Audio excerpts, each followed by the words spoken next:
बोधि समाधि। समाधि चाहिए है तो बोध चाहिए, समाधि चाहिए है तो बोधि चाहिए।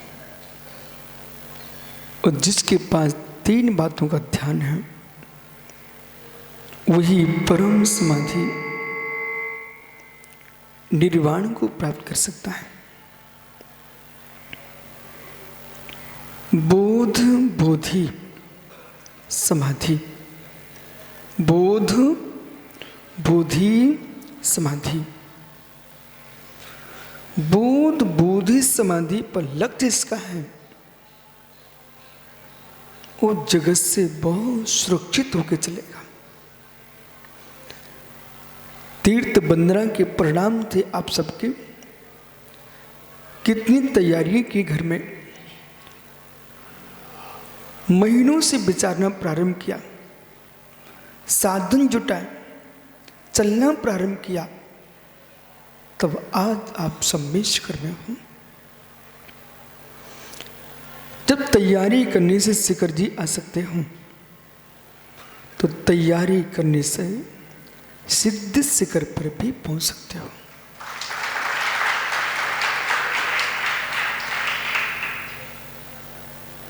किंचित मात भी तैयारी में कमी है, विश्वास मानना, अब सम्मेश कर नहीं आ पाते।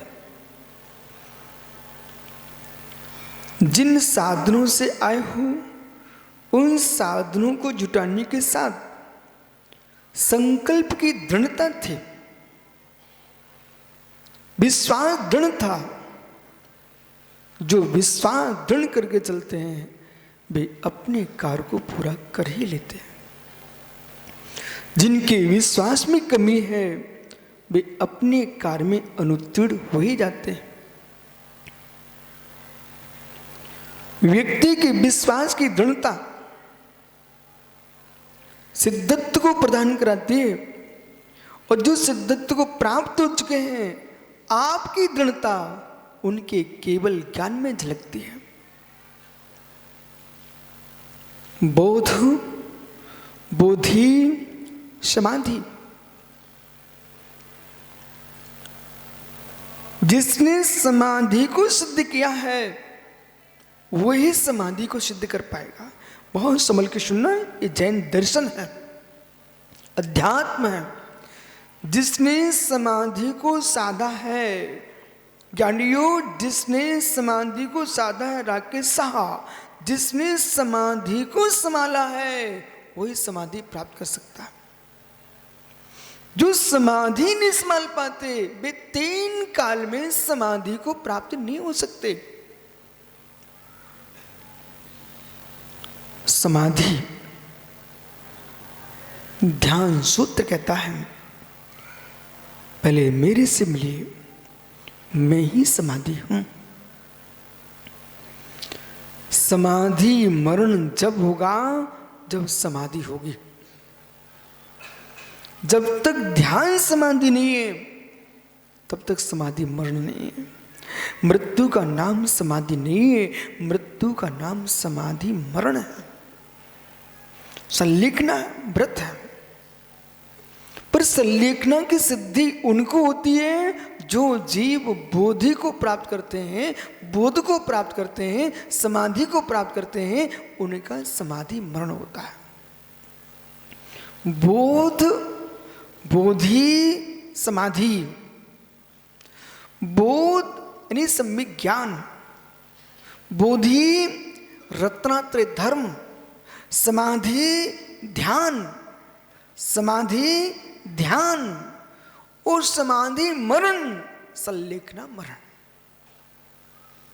इसे 3 को भिन्न देखिए, 3 एक नहीं है। सबसे प्रथम चाहिए आपको बोध, और जिसका सम्यक बोध है वो स्वयं को भी बोधि से सुवित करता है, दूसरे को भी करता है, स्वयं की भी समाधि साध लेता है, दूसरे की भी साध लेता है। जितनी धरती पर दिगंबर देवता है, जितनी पृथ्वी पर इस वसुंधरा पर दिगंबर देवता भाव लिंगी श्रमण है, इनका एक ही काम है, बोध की प्राप्ति करना, बोधि में लीन होना और समाधि में डूब करके समाधि मरण करना। अन्य कोई काम ही नहीं इनके पास, अन्य कोई कारण नहीं है। धन्य वे धरती के देवता दिगंबर बुढ़ात, कोटि कोटि उन भावलिंगी श्रवणों के चरणों में सिर टेके नमोस्तु यहीं से निवेदित करो। चाहे मित्र तुम किसी क्षेत्र में रहो, किसी भी क्षेत्र में रहो, यदि टोंगिया आपका बेटा अमेरिका में रहता हो, आपका पुत्र अमेरिका में रहता हो, पर आपको मालूम है कि मेरी संतान वहां सुख से है, सुख स्वयं भोग रही है, और सुख देखना साक्षात करिए, सुख और संतान सुख, सुख संतान सुख और संतान का सुख, सुख संतान सुख, संतान का सुख।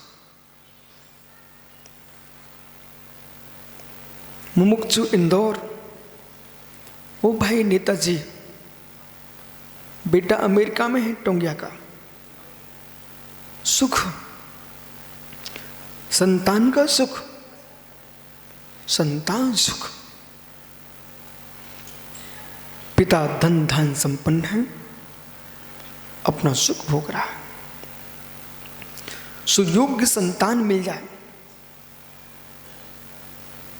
बेटा अमेरिका में है, संतान सुख से है, वो संतान का सुख है, वो संतान सुख, जो संतान सुखी है उसको सुन करके पिता भारत में मुस्कुरा रहा है,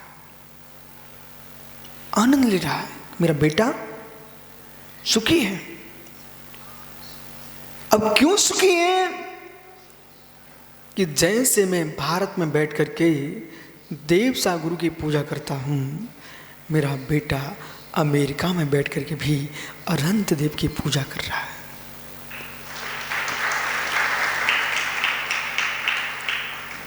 वो पिता अपने सुख में है, भक्ति में है, संतान का सुख भोग रहा है, संतान, परंतु पिता संतान सुख भोग रहा है। ऐसे ही जितने भारत भूमि पर निर्गन तपोधन है, वे रत्नात्रय का सुख भोगते हैं, और रत्नात्रय का सुख भोगते हैं सुब्रत सागर जी। अब चाहे श्वेत सागर जी यशवंत कहाँ जसपुर में हो, चाहे सिबरी में आदित्य सागर हो, चाहे सागर में सुप्रभ सागर हो, चाहे उज्जैन में आराध्य हो, चाहे मेरे मित्र देवी नगर में आस्तिक हो, जितने श्रमण हैं, चाहे मधुबन में आप सब बैठे हो, आपके भीतर बोध दिया है, बोध दिया है, बोधि दी है, और समाधि आपको देखना है। उस समाधि को देख लिया तो समाधि मरण भगवान से पूछने नहीं जाना पड़ेगा।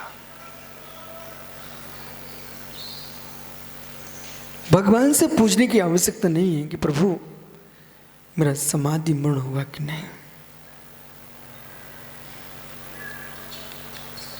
मरण किसका नहीं होता? पृथ्वी पर जो जन्मा है उसकी मृत्यु नियत है। मरण किसका नहीं होता?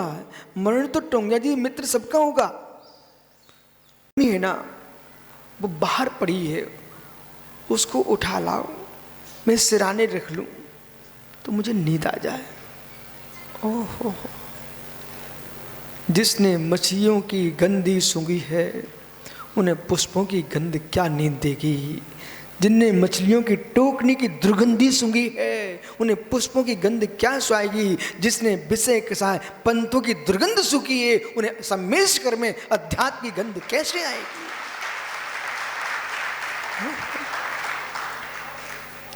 इस तीर्थ भूमि में आकर के मेरे मित्र सब भूल जाना, एकमात्र अनंत आनंद सिद्धों के दर्शन करना, अन्यथा मछुआरन की टोकनी तुम्हें उठाना पड़ेगी।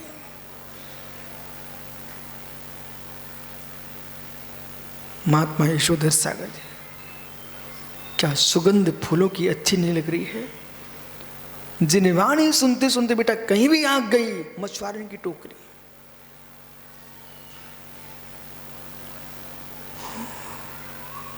विषय है बोध, बोधि, समाधि। कम से कम यहां देश के श्रावक आए, 3 बातें सीख के तो जाएंगे। आज का विषय क्या है?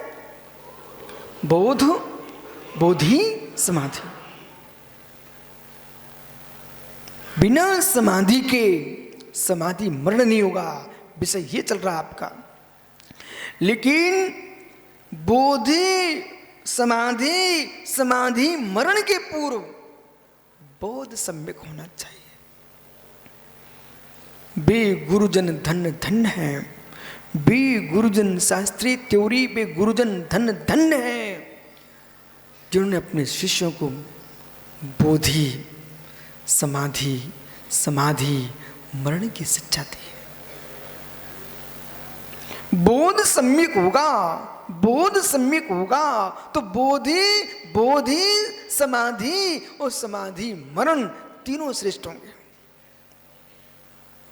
और कहीं बोध ही विपरीत हो गया, नीचे का मटका उल्टा रखा है तो आपके प्रत्येक मटके उल्टे रखना पड़ेंगे, और नीचे का मटका सीधा है तो सभी मटके सीधे होंगे। जिनका विपुल यानी जिनका पीयूष नीचे का मटका ही उल्टा है, उनके ऊपर के मटके उल्टे ही मिलेंगे। आपको विश्वास ना हो तो आप मटके की दुकानों पे जाके देखो, जब बर्तन की दुकान में जाके देखो। बैतूल मुक्तागिरी भोपाल के बीच में मध्य प्रदेश में इतने मटकों की दुकान है, इतनी मटकों की दुकान है, बड़े सुंदर सुंदर मटके, और हर वस्तु मिट्टी की मिल रही है। तवा तो मिट्टी का, झरिया तो मिट्टी की, कढ़ैया तो मिट्टी की। मेरे मित्र, पर जो मटके एक जगह उसने सीधे रखे तो सारे मटके सीधे रखे हुए थे, और एक जगह उल्टे रखे तो उल्टे उल्टे सब रखे थे। ऐसे जिनके मस्तक में पुण्य सागर उल्टा भर गया, वे उनकी चोटी भी उल्टी रहेगी, और जिनकी नीचे नीम सीधी है उनकी चोटी भी सीधी रहेगी।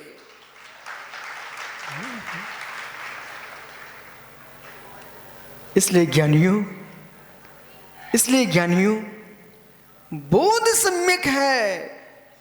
पहला बिंदु बोध सम्यक है तो बोधि भी सम्यक होगी, समाधि भी सम्यक होगी, समाधि मरण भी सम्यक होगा। इसलिए बालक प्रणुत सागर जी, नाचना गाना हंसना मुस्कुराना, ज्ञानियों नाचना गाना हंसना मुस्कुराना, पेट पिचकाना पेट फुलाना, ये कुछ भी नहीं है समाधि। चित्त की एकाग्रता का नाम है समाधि, इसका नाम है ध्यान। समाधि यानी ध्यान के नाम पर लूट मची देश में, ध्यान के नाम पर लूट मची देश में। कोई संगीत में ध्यान देख रहे हैं, कोई नाचने में ध्यान देख रहे हैं, कोई गाने में ध्यान देख रहे हैं, कोई हंसने में ध्यान देख रहे हैं। जबकि मित्र अनुप्रेक्षा भावना, अनुप्रेक्षा भावना चिंता ये ध्यान नहीं है, तो नाचना ध्यान कैसे? जितनी हमारे साधक वर्ग है जो बाहर की बातों से प्रभावित हो रहे ना, ये प्रभावना अंग शून्य है। प्रभावना अंग शून्य है। दिगंबर मुनि का चित्त ही की एकाग्रता समाधि है। वो अपने चित्त को, चित्त से जो प्रभावित किए, उस योगी को जगत से प्रभावित होने की आवश्यकता ही नहीं है। ब्रह्मांड में बीतरागी निर्गंत मुनि जैसा मन विश्व में कहीं नहीं है। भैया भैया सारू वस्तुएं तुम पैसे से खरीद के ला सकते हो, पर मुनि का मन पैसे से खरीद के नहीं आएगा, पैसे छोड़ के आएगा। खड़े हो जाइए। पंडित जी, भगवान की मूर्ति जयपुर से खरीद के ला सकते हो। पंडित जी, प्रतिष्ठाचार संजय सरस को पैसे देकर तुम ला सकते हो। पंडित जी, गीतकार निर्मल गोंदिया को भजन करने के लिए तुम पैसे दे के बुला सकते हो। पंडित जी, पुजारियों को पैसे दे करके द्रव धोने के लिए संपत्ति आपने प्राप्त की।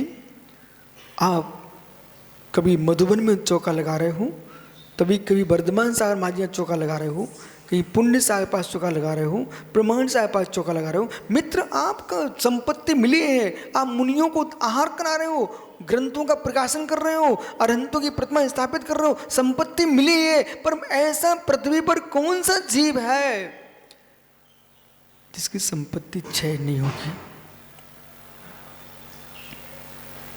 ऐसा कौन सा पुरुष है जिसकी संपत्ति क्षय को प्राप्त नहीं होगी? एक का नाम गिनाइए आप।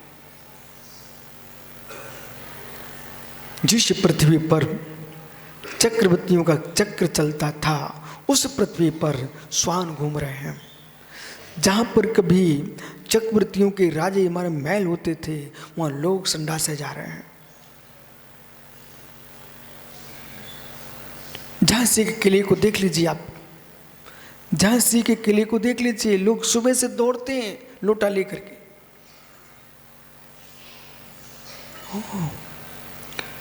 जो गगन का चुम्बन करते थे वे अग्नि में सो गए, जो गगन का चुम्बन करते थे वे अग्नि में सो गए, जो महल थे वे खंडर हो गए।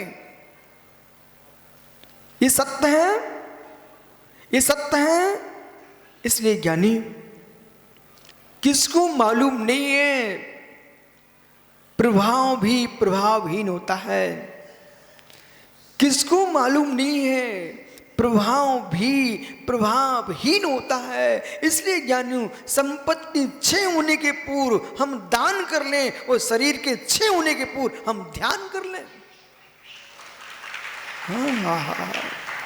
अहो इस श्राप को निर्मल गोंदिया, हे मित्र, संपत्ति के क्षय होने के पूर्व दान कर लो। अहो सुब्रत सागर जी, शरीर के क्षय होने के पूर्व ध्यान कर लो। ग्रस्त संपत्ति क्षय हो इसके पहले दान करके चला जाए, और मुनि का शरीर क्षय हो इसके पहले ध्यान करके चला जाए। एक ध्यान दान करके जाएगा तो स्वर्ग का देवता बनेगा, और ध्यान करके जाएगा तो सिद्ध सला का परमेश्वर बनेगा। इसलिए भैया चाहे निवाई में रहो चाहे मधुबन में रहो, अपनी थाली पर बैठने के पहले इतना सोच लेना, दिगंबर मुनियों के आहार निर्दोष। ये नियम ले सकते आप लोग, कुछ भी त्याग नहीं करा रहा हूं आपसे। भोजन करने के पहले इतना सोच सकते हो कि धरती पर विचरने वाले धरती के देवता निर्गंत योगियों के विश्व में जहां भी हों उनके निरंतर आहार हो जाए। इस नियम का कितना निर्वाह कर सकते हो? बहुत बढ़िया माता, आप विश्वास मानो, इस नियम को तुमने निर्वाह कर लिया, भविष्य में आप आहार का बनोगी तो निरंतर आहार मिलेगा। आप मुनिराज बनोगे तो निरंतर आहार मिलेगा। इस नियम का पालन, तुम्हारे हाथ से एक टुकड़ा नहीं छूटा, ध्यान दीजिए, एक टुकड़ा नहीं छूटा आपके हाथ से। लेकिन विश्वास रखिए, आपने महान संपत्ति का आश्रय बंद कर लिया। कौन सा? जितने धरती पर विचरण कर रहे हैं निर्गंत देवता, इन सब के निर्दोष आहार हो जाए, इनका रत्नात्रय सुमंगल भूत हो। ऐसा दिन में एक बार तुमने विचार कर लिया, तुमने पुण्य का आश्रय कर लिया और पाप का क्षय कर लिया।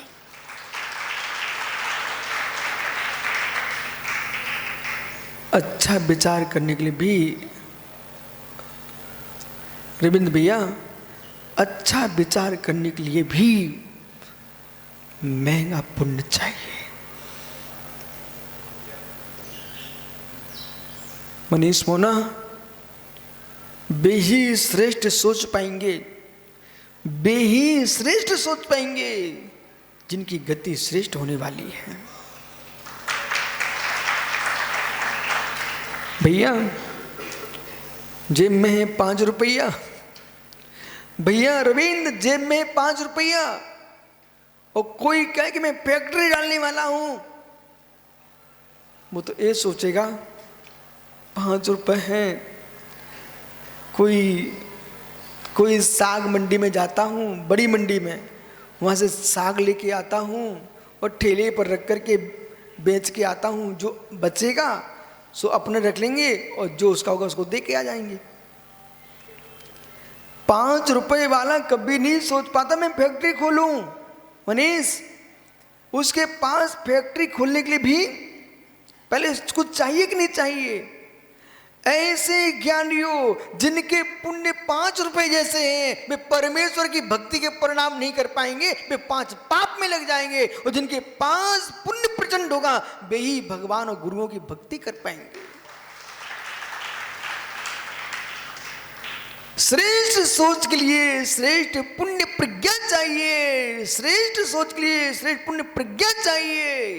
पुण्यहीन पुरुष, राकेश भाई, लाल दुकान राजेश, पुण्यहीन पुरुष गुरुजनों की प्रशंसा नहीं कर पाएगा। वे पुण्य से दरिद्री लोग हैं जिनकी जिह्वा से सदगुरुओं की प्रशंसा न निकले। वे पुण्यहीन लोग हैं जो श्रेष्ठ श्रावकों के पुण्य की अनुमोदना न कर पाए। वे पुण्यहीन लोग हैं जो तपस्वी की तपस्या की अनुमोदना न कर पाए। इसलिए आप विश्वास मानना, जितनी आय हो सब पुण्यात्मा जीव हो। सिद्धों की भूमि पर सिद्धों की वंदना के साथ बनने वाले सिद्धों की वंदना कर रहे हो, तुम जरूर वंदनीय बनने वाले हो।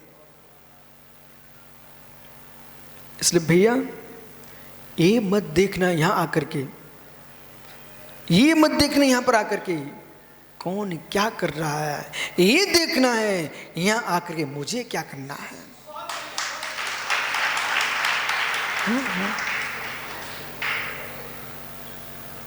एक प्रश्न पूछूं, रविंद्र आपसे पूछ लेता हूं, टोंगा जी आप सहयोग कर देना।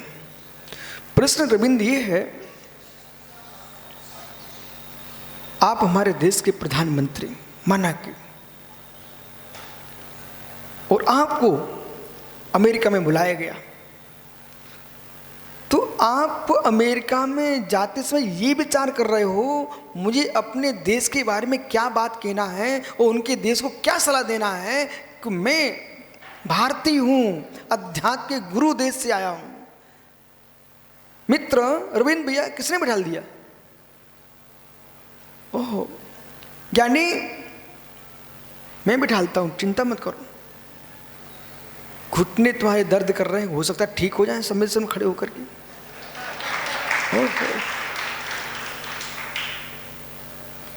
बैठ बैठ के अधिक जाम होते हैं।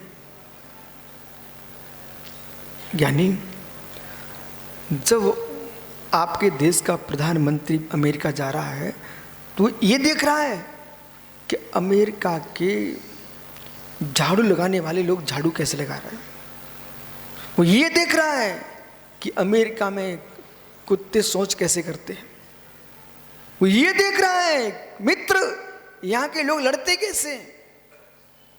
वो तो अभी ये देख रहा है कि मेरे देश की उन्नति कैसे हो और मेरे देश की क्या विशेषता है उसे मैं दिखा के जाऊंगा। क्या वो सोचेगा भाई? इतनी बात बता मैं आपको पर तुरंत बिठा देता हूं। अमेरिका का श्वान कैसे लघुशंका कर रहा है पैर उठा करके, ये देखने का चिंतन कर रहा है आपका प्रधानमंत्री कि ये सोच रहा है हमारे देश में तीर्थंकर महावीर स्वामी ने जियो और जीनो देने का जो संदेश दिया है मैं विश्व को कैसे देख के आऊंगा, ये सोच रहा है। क्या सोचोगे?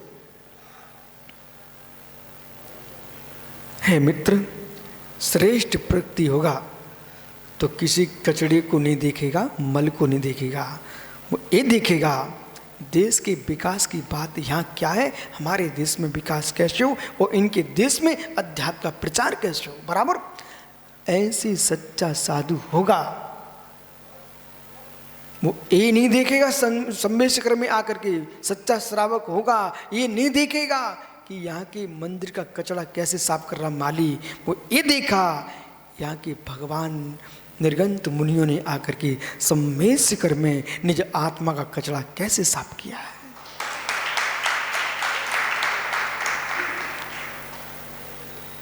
सम्मेशकर में आकर के भी पंथों संप्रदायों परंपराओं का कचरा लेके तुम आ गए तो मेरे मित्र टोकरी तुम वही लेके आए हो, आ यहां गए हो।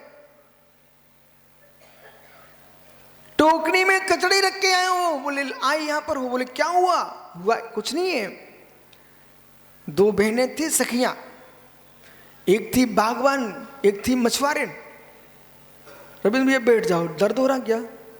बैठ जा बैठ जा। टोंगे जी बिराजो। एक थी मछुआरिन एक थी माली की पुत्री, दोनों थी सखियां।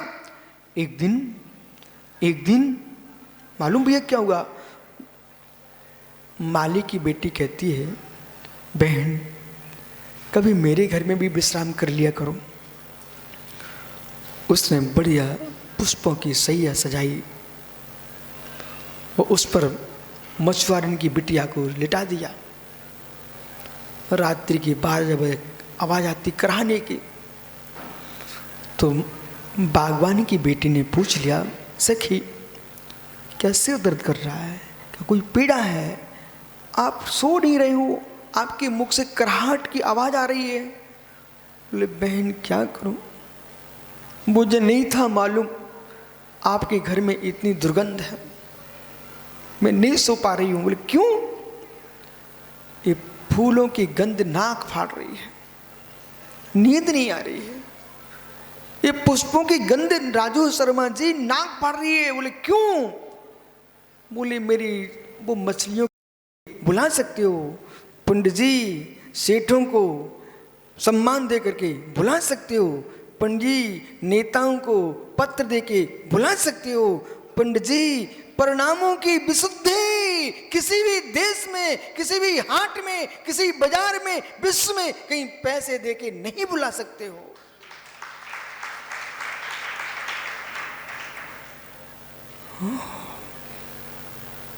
मुनि का मन पैसों से नहीं मिलता।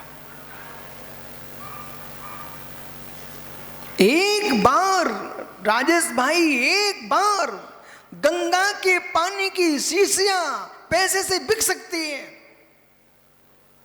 गंगा के जल की शीशियां पैसे से बिकते मैंने देखी हुई है। लेकिन मुनि का शुद्ध मन न पैसों से बिकता है न पैसों से लुटता है। मुनि के मन में पैसे ही नहीं बरसते, मुनि के मन में शुद्धात्मा का निर्झर झरना झरता है। चित्त मुनि का पैसों में टिक गया है, मतलब बोधि और बोध समाधि से शून्य हो गया।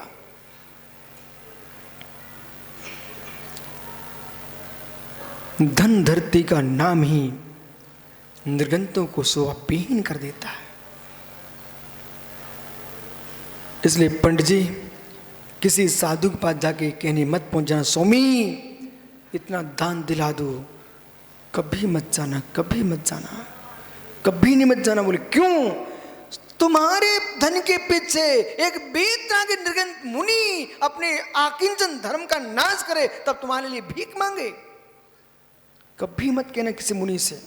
बे मुनि धोखे में है जो मित्र भगवान मूर्ति मंदिर इनके पीछे श्रावकों से पैसे की बात करते हैं ना, वे बहुत बड़े धोखे में है। उन्हें मालूम ही नहीं है मेरी कीमत टकों की नहीं है, मेरी कीमत मुझे टका नहीं चढ़ता है। जब तुम्हारी पूजा होती नवदा भक्ति से तो टका नहीं चढ़ता, वहां पर बोलते अनर्घ पद प्राप्त है, अर्घम नृपामति स्वाहे मुनिराज, तुम्हारी कोई कीमत नहीं है, अनर्घ हो आप, तुम टकों में जा रहे हो। ये यश ख्याति पूजा मंदिर यहीं रह जाएंगे, लेकिन निर्गंत दशा अरहंत दशा बनेगी, अरहंत दशा सिद्ध दशा बनेगी। इसे भी सीखो। कहीं ऐसा मत सोच लेना कि महाराज मुझे दीक्षा दे दो, बोले भेष बनाएंगे तो धन अच्छा आएगा। ऐसा सोच तुम्हारा हो तो मित्र कभी मेरे से स्वप्न में मत कह देना कि दीक्षा दे दो।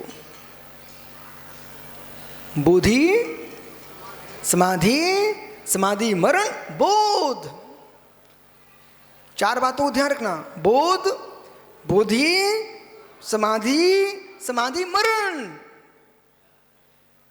इन 4 को सिद्ध कर लिए समर्थ सागर जी तो सिद्ध सलाह में तुम्हारी ध्वजा फहरा जाएगी। उन 4 में से एक भी कम हुआ तो नहीं फहरा पाएगी।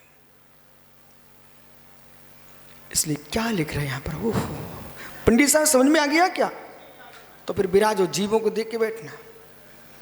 ओह,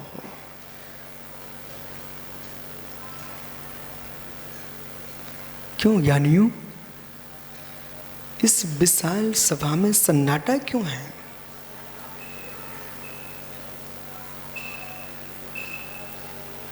इतनी शांति?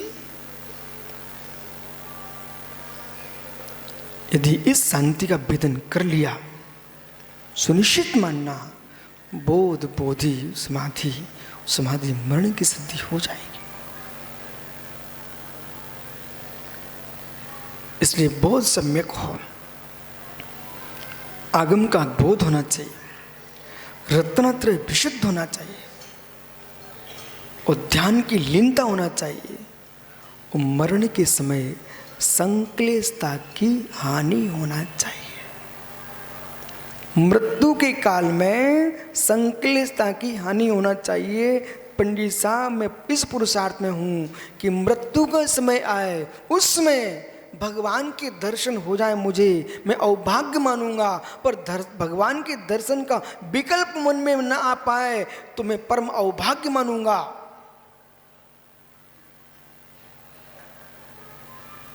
क्या हुआ?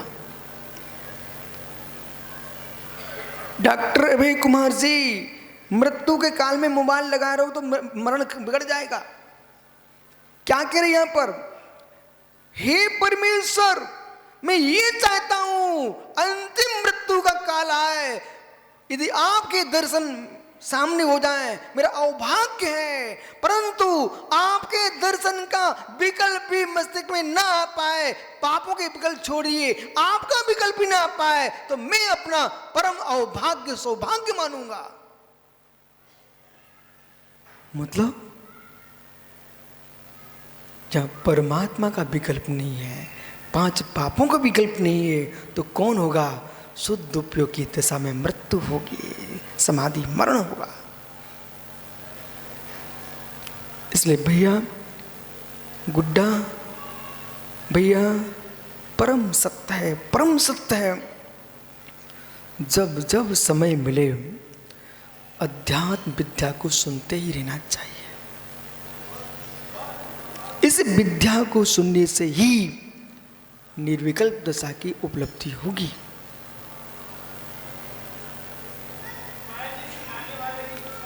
निर्विकल्प विद्या के बारे में नहीं सुनोगे ना, निर्विकल्प में प्रवेश नहीं कर पाओगे। परंतु निर्विकल्प विद्या वहीं सुनने जाना, निर्विकल्प विद्या का जीवन भी चल रहा हो। जीवन में निर्विकल्पता नहीं है, शब्दों में निर्विकल्प कह रहा है। उनकी बातें जादू रूप नहीं होती हैं, उनकी बातें बनावटी होती हैं।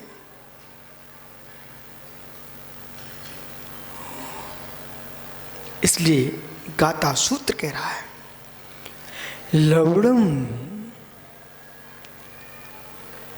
लवणम वह सलिल जोइए। एक एक गाथा देखिए, लवणम सलिल जुइन जाने चित्तम बिलीते जस्य तस्य श्वासो ढहणो अपनो पयासी। प्राकृत भाषा है। लवणम व सलिलम, लवण एवं, इधर देखना जरा, लवण यानी नमक, लवण यानी नमक, नोन, लवण यानी नमक। नमक की डली कितनी बड़ी हो, लेकिन चोरी बेटा, इतना बड़ा नमक का ढेला भी क्यों ना हो, परंतु पानी डाल देना। नमक की डली को पानी में छोड़ देना या नमक के ऊपर पानी छोड़ देना, यानी कितने दिन तक बचा रहेगा। आहा, समझो क्या रहस्य। नमक की डली पर पानी छोड़ दो अथवा नमक की डली को पानी में छोड़ दो, वो कितने दिन तक स्थिर रहेगी। अल्प ही समय में नमक की डली पानी पड़ते ही, पानी की बूंद पड़ते ही मेरे मित्र गल जाएगी और नमक भी पानी के रूप में बहने लग जाएगा। झाड़े जैसे नमक के पर पानी पड़ने से नमक पानी का योग पाते ही विलीन हो जाता है, तस्य मित्र वैसे ही झाड़े चित्तम प्लियसे। नमक की डली पर पानी गिरने से नमक विलीन हो जाता है, गहल जाता है। उसी प्रकार से मित्र तस्वास डेढ़ को अपन लो प्यासे ही। क्या रहस्य की बात करें यहाँ पर। नमक की डली पर पानी पड़ने से नमक विलीन हो जाता है। दादा सोहन लाल जी बड़जात्या जी, विलीन हो गया नमक। ऐसे ध्यान में लीन होने से चित्त निर्विकल्प समाधि में लीन होता है। उसकी चिर संचित शुभाशुभ कर्मों की भस्म करने वाली आत्मा रूपी अग्नि प्रकट हो जाती है। वो कर्म विलीन हो जाते हैं। जैसे नमक के पड़ने पर, पानी पड़ने पर नमक विलीन होता है, ध्यान होते ही कर्म आत्मा से विलीन हो जाते हैं। संपूर्ण साधनाएं साधन है। स्थूल ध्यान साधना साधकतम करण है कर्मों को विलीन करने के लिए। इसलिए राजेश, जितने ग्रंथों को पढ़ो ना मित्र राकेश, उतना ध्यान भी करना चाहिए। 12 भावना ये ध्यान नहीं है, अनुप्रेक्षाओं का चिंतन है। मेरे मोक्ष हो, समाधि हो, ये ध्यान नहीं है, ये भावना है। मेरा यश कैसे फैले, कीर्ति कैसे फैले। 24 घंटे मात्र कीर्ति के पीछे दौड़ रहा है। न ध्यान है, न भावना है, न मेरे मित्र अनुप्रेक्षा है। इसका नाम चिंता है। सुन लो भैया पुनः, जाओ मेरा नाम होना चाहिए, जाओ मेरी कीर्ति फैलना चाहिए, मेरे अलावा कोई दिखाई नहीं देना चाहिए। बेटा ना ये ध्यान है, न ये मित्र चिंतन है, न ये अनुप्रेक्षा है, न ये भावना है। इसका नाम है चिंता। जो अशुभ ख्याति लाभ पूजा की विचार करता है वो ध्यान नहीं है, चिंतन नहीं है, अनुप्रेक्षा नहीं है, भावना नहीं है, उसका नाम है चिंता। प्रशांत बेटा प्रवचन आगम गद्दी पर रख के करोगे ना तो रहस्य खुलेंगे। और वैसे तुम कितने प्रवचन करके आएंगे, 10 दिन के हो गए, सामान्य बातें हो गई, शुभम सामान्य बातें हो गई। जिनवाणी सामने विराजमान करोगे, फिर व्याख्या करोगे तो सुनने वालों को ऐसा लगता है कि जैसे आप सिनेमा हॉल में कोई आप देख रहे हो कि अब क्या आने वाला है। ऐसे ग्रंथ सामने रहेगा तो ये आता है अब विषय क्या खुलने वाला है। किंचित मात्र भी श्रोताओं पर वक्ता की दया है तो जिनवाणी बोलना चाहिए, जिससे उनके अंदर ये प्रवेश कर जाए अब जिनागम क्या कहने वाला है।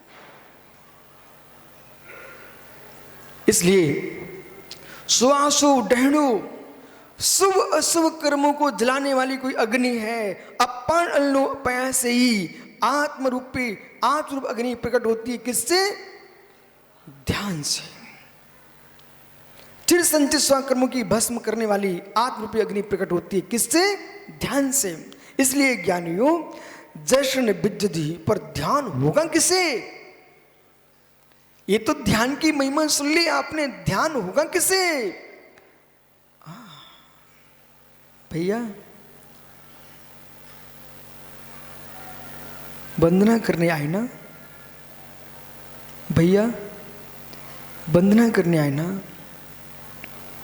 प्रसन्न सागर जी, बेटा एक मेरा मन कहता है, भारत देश में जितनी राजधानियां हैं, सुब्रत साहब सुनने एक मिनट के लिए, भारत देश में राजधानियां जितनी हैं, सब में प्रत्येक राजधानी में एक श्रेष्ठ वक्ता, श्रेष्ठ ज्ञानी, संयमी साधु का चातुर्मास होना चाहिए।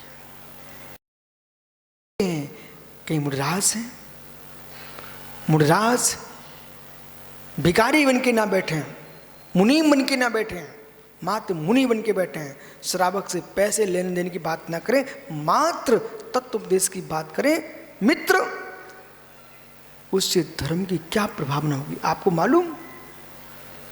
जयपुर में, जयपुर, भरतपुर, सांगानेर, यहां पर विद्वान हुए और जयपुर व्यापार का केंद्र रहा।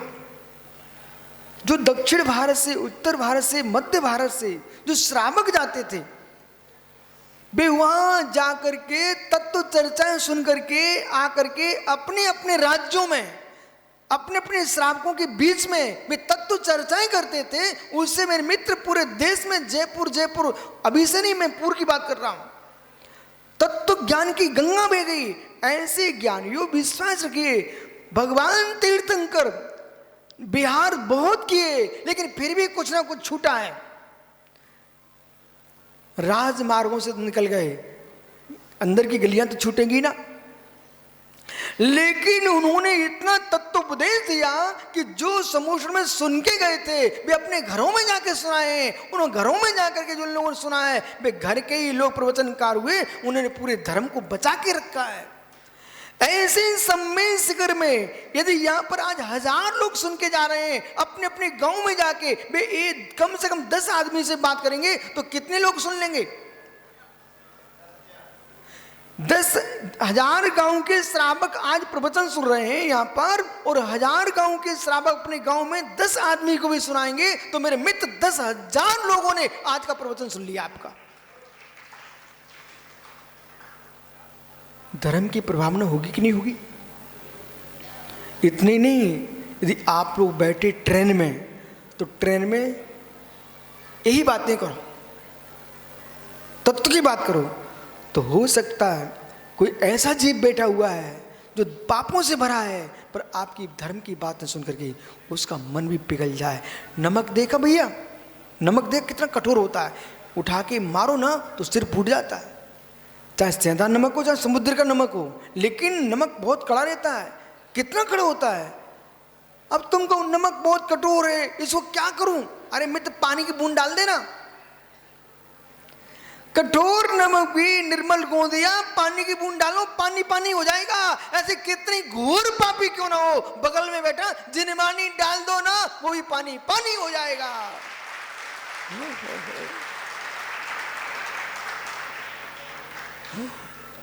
सम्मेशकर में आप विराजमान हैं, प्रतिदिन प्रवचन करो। जो लोग वंदना करने जाते हैं बेचारे थक भी तो जाते हैं, एक दिन विश्राम भी करते हैं। यदि आज यहाँ प्रवचन न होता, वे कमरे में आप विश्राम करते होते। प्रवचन हो रहा है तो जिनमाने सुन रहे हैं, विश्राम भी हो रहा है, विश्राम भी हो रहा है और विश्राम भी हो रहा है। मतलब बैठे हुए ना तो शरीर की थकान भी मिट रही है, बैठे ना तो मन उधर नहीं भटक रहा है, विश्राम हो रहा है, बैठे ना तो कर्मों का, आश्रम का भी विश्राम हो रहा है। कब तक कहते रहो गजब का बोलते हैं, ऐसा को मैं गजब का बोलूंगा, क्या नहीं? ध्यान किसे लगेगा? महात्मा साम्य सागर, ये ध्यान किसे लगेगा? संकल्प सागी ध्यान तभी लगेगा जस्न विद्यते रागो, जिसमें नहीं है राग, दोषो दोष, न राग है न द्वेष है, मोह क्या मोह विलीन हो गया। भाई बंधु बहन भतीजे, भाई बंधु बहन भतीजे, मेरी बहन जमाई, भांजों पर राग टपक रहा है। मित्र तपस्या घनघोर कर लो लेकिन ध्यान नहीं लगा पाओ। महात्मा सारस्वत जी अनुपम, बेटा उपवास करना सरल है, आप गलत नहीं समझ लेना मुझे कि उपवास की अवहेलना करे। उपवास की अवहेलना वो करे जो नरक में जाना चाहे। मैं उपवास की अवहेलना नहीं, उपवास भी तपस्या है, लेकिन उपवास सरल है, उसमें तो पर को जोड़ा जाता है, ध्यान कठिन है, इसमें निज से जोड़ा जाता है, निज को। 4 घंटे भैया जी, 4 घंटे तबला लेके बजाते रहोगे आप बजा सकते हो, लेकिन 4 मिनट मन को इकट्ठा करके बैठ जाओ। 24 घंटे मित्र आप तबला बजा करके गाना गा सकते हो, लेकिन 24 घंटे तुम ध्यान नहीं कर सकते हो। ध्यान के लिए 48 मिनट मिल गए तो निर्वाण हो जाएगा। कठिन साधना ध्यान है, लेकिन श्रुत सागर छुल्लक जी कब लगेगा? जब मस्तिष्क में नहीं रहेगा कोई पेड़। घृत छोड़ दिया है तब तुम्हारे धूप घट में धूप की अग्नि जलती है। यहाँ पर क्या कह रहे हैं? कर्म सुखा लो, राग सुखा लो, द्रव्य कर्म सुखा लो, भाव कर्म सुखा लो, नो कर्म सुखा लो, तब सुख से लगेगी ध्यान की आग और सब लकड़ियां जल जाएंगी, आत्मा हो जाएगी परमात्मा।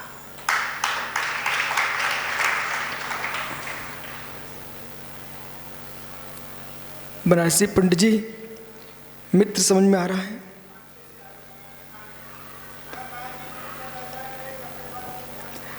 पंडित जी, आचार्यों की बातों को लेकर के अपवाद नहीं फैलाना चाहिए। तुम लोगों ने कहाँ के लाके रख दिए उठा उठा करके। पंडित जी इधर देखो मेरी तरफ, अब सिर नीचे मत करो। शुभचंद्र स्वामी ने क्या कहा उसे सुनिए आप। कब पुष्पा मत्वा श्रृंगम खरस्यापे प्रतीयते न ध्यान सिद्धि मेरे मित्र गृह आश्रमे। ख पुष्पम मत्वा श्रृंगम खरस्यापे प्रतीयते न पुनर्देश काले पे ध्यान सिद्धि गृहाश्रमे। ये सूत्र लिखा है बराबर। आकाश का फूल, गधे के सींग किसी भी देश में किसी भी काल में नहीं होते। किसी देश में काल में गधा सींग तो होता है, आकाश फूल तो होता है, लेकिन गृहस्थों के निर्विकल्प ध्यान नहीं होता है। निर्विकल्प ध्यान नहीं होता। गृहस्थों के भद्र ध्यान मंद कसाय के साथ सविकल्प धर्म ध्यान होता है, ठीक है ना। लेकिन कब होगा? जब प्रपंचों से अपने आप को दूर रखेगा। इसलिए जाओ, कल फिर आओगे मित्र परे। तो पुनः मैं आपको ध्यान की बात करता हूं। कब ध्यान करें, कैसे ध्यान करें, किस दिशा में बैठ के ध्यान करें, ये संपूर्ण व्याख्या अपन कल करेंगे यदि पर्याय रहे तो। आत्मा स्वभावम परिभाव भिन्नम, आत्मा स्वभावम परिभाव भिन्नम। आत्मा का स्वभाव प्रभाव अत्यंत भिन्न। महावीर स्वामी की जियो और जीने भी दो, अहिंसा परमो धर्म। सूत्र है जियो और, सूत्र है जियो और।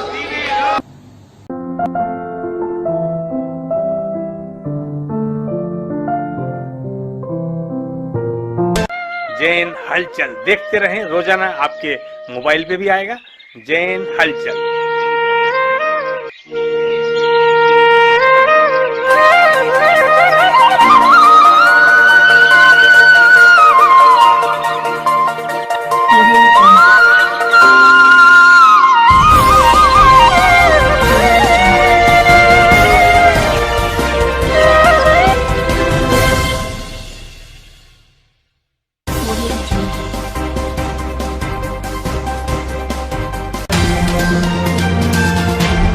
जियो और जीने भी दो, अहिंसा परमो